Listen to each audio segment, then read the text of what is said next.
ഇനി കൊല്ലം തിരുമംഗലം ദേശീയപാതയിൽ പ്ലാച്ചേരി ഭാഗത്തു നിന്നുള്ള ഒരു ദൃശ്യങ്ങളിലേക്കാണ്.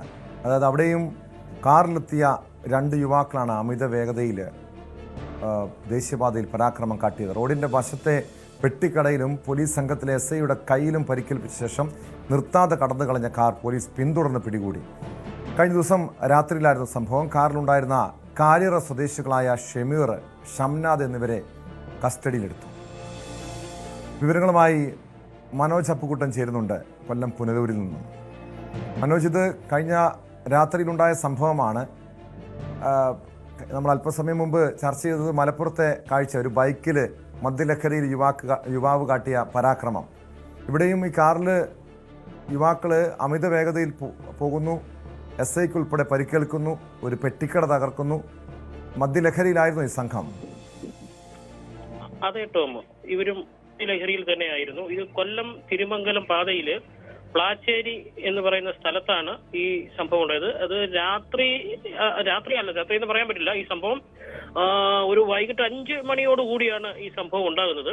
ഈ സമയത്ത് ആ കടയിൽ ചീനിക്കച്ചവടം നടത്തുന്ന ഒരു സ്ത്രീ ഉണ്ടായിരുന്നു.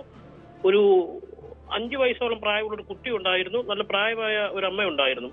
ഈ കുട്ടിയെ അപ്പുറത്തൊരു വീട്ടിലേക്ക് കൊണ്ടുവിടാനായി പ്രായമായ അമ്മ അങ്ങോട്ട് നീങ്ങുന്ന സമയത്താണ് അമിത വേഗതയിലെത്തിയ കട ഇടിച്ചു തെറിപ്പിച്ചത്. അത്ഭുതകരമായാണ് ഈ 3 പേര് സംഭവ സ്ഥലത്ത് വെച്ച് രക്ഷപ്പെട്ടത്.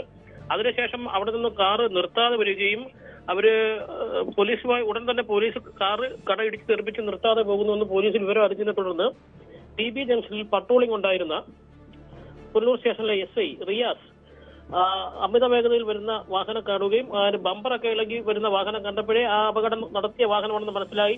വാഹനം കൈ കാണിച്ചു നിർത്താനായി കൈ കാണിച്ചുകൊണ്ട് നിൽക്കുമ്പോൾ ആ കൈ ഇടിച്ചു തെറിപ്പിച്ചിട്ടാണ് ഈ വാഹനം വീണ്ടും പുനലൂർ TB ജംഗ്ഷനിൽ തന്നെ ഐക്കരക്കോണം എന്ന് പറഞ്ഞ സ്ഥലത്തേക്ക് പെട്ടെന്ന് തിരിഞ്ഞു പോവുകയുണ്ടായി. പുറകെ പോയ പോലീസ് ഐക്കരക്കോണത്ത് വെച്ചിട്ട് ഈ വാഹനം പിടിച്ചെടുക്കുകയുണ്ടായി. വാഹനത്തിലുണ്ടായിരുന്ന കാലിയറ സ്വദേശികളായ ഷമീർ, ഷംനാദ് എന്നിവരെ കസ്റ്റഡിയിലെടുക്കുകയും അവരെ കോടതിയിൽ ഹാജരാക്കുകയും ചെയ്തിട്ടുണ്ട്. SIക്ക് സാരമായ കൈക്ക് പരിക്ക് പറ്റിയിട്ടുണ്ട്. ബാൻഡേഡ് ഒക്കെ ഇട്ടിട്ടുള്ള നിലയിലാണ് ഇപ്പോൾ SI ഉള്ളത്. എന്തായാലും മദ്യപിച്ച് അമിത വേഗതയിൽ എത്തിയ ഈ വാഹനം 3 ജീവൻ ഉൾപ്പെടെ എടുത്തുകൊണ്ട് പോകേണ്ട ഒരു സാഹചര്യത്തിൽ നിന്നും അത്ഭുതകരമായി രക്ഷപ്പെട്ടാണ് വന്നത്. വീണ്ടും SIക്ക് അപകടം ഏൽക്കുന്ന രീതിയിലേക്കും പോയത്. ഇതും മദ്യപിച്ച് വാഹനം ഓടിച്ചതിന്റെ ഒരു പരിണിത ഫലമായിട്ടാണ് ഇത് സംഭവിച്ചത്. തീർച്ചയായും മനോജ് സൂചിപ്പിച്ചതുപോലെ തലനാഴിക്കാണ് പലരുടെയും ജീവൻ രക്ഷപ്പെട്ടത്. പക്ഷെ ഇവിടെ ഒരു പെട്ടിക്കട നടത്തി ഉപജീവനം നടത്തുന്ന ഒരു കുടുംബത്തിൻ്റെ ഉപജീവന മാർഗം പോലും നഷ്ടപ്പെടുന്നൊരു സാഹചര്യം. ആ പെട്ടിക്കട പൂർണ്ണമായും തകർന്ന അവസ്ഥയാണോ? അങ്ങനെ വലിയ രീതിയിലുള്ളൊരു നാശനഷ്ടം ഈ അപകടത്തിൽ സംഭവിച്ചിട്ടുണ്ടോ മനോജ്? അത് അവരുടെ ഒരു ഏക ഉപജീവന മാർഗമായിരുന്നു ഈ പെട്ടിക്കട. കാരണം ഇവരുടെ ഭർത്താവ് സുഖമില്ലാത്ത ഒരാളാണ്, ജോലിക്കൊന്നും പോകാൻ പറ്റാത്തൊരവസ്ഥയാണ്. ഈ പെട്ടിക്കടയിലും അവിടെ ഈ ചീനി കച്ചവടവും ലോട്ടറി കച്ചവടവും ഒക്കെ നടത്തിയാണ് ആ കട നടത്തിക്കൊണ്ടുപോകുന്ന ഒരു ജീവിച്ചു വരുന്നത്. ആശ എന്നാണ് ആ കട നടത്തിക്കൊണ്ടിരുന്ന സ്ത്രീയുടെ പേര്. അവരുടെ ഏക ഉപജീവന മാർഗമാണ് പാടെ തകർന്നത്. നമുക്ക് കാണുമ്പോൾ തന്നെ, ദൃശ്യങ്ങൾ കാണുമ്പോൾ തന്നെ നമുക്ക് മനസ്സിലാവും. വളരെ ചെറിയ തോതിൽ 4 കസേരയും അങ്ങനെയുള്ള സാധനങ്ങളൊക്കെ വെച്ച് അന്നത്തെ ഒരു അന്നം വാങ്ങിക്കാനായിട്ട് അവർക്ക് ഉണ്ടായിരുന്ന ഏക വരുമാന മാർഗമാണ് ആ ഇടിച്ചു നശിപ്പിച്ചത്.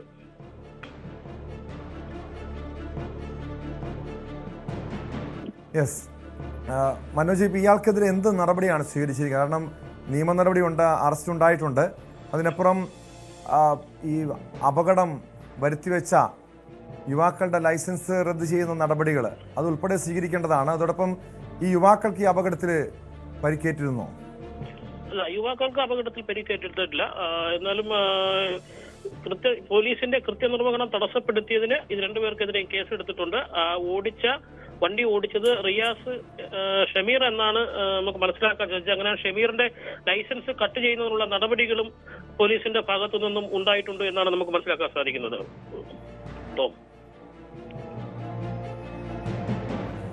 വ്യക്തമാണ്. മനോജ് അപ്പുക്കുട്ടനാണ് വിവരങ്ങൾ നൽകിയത്.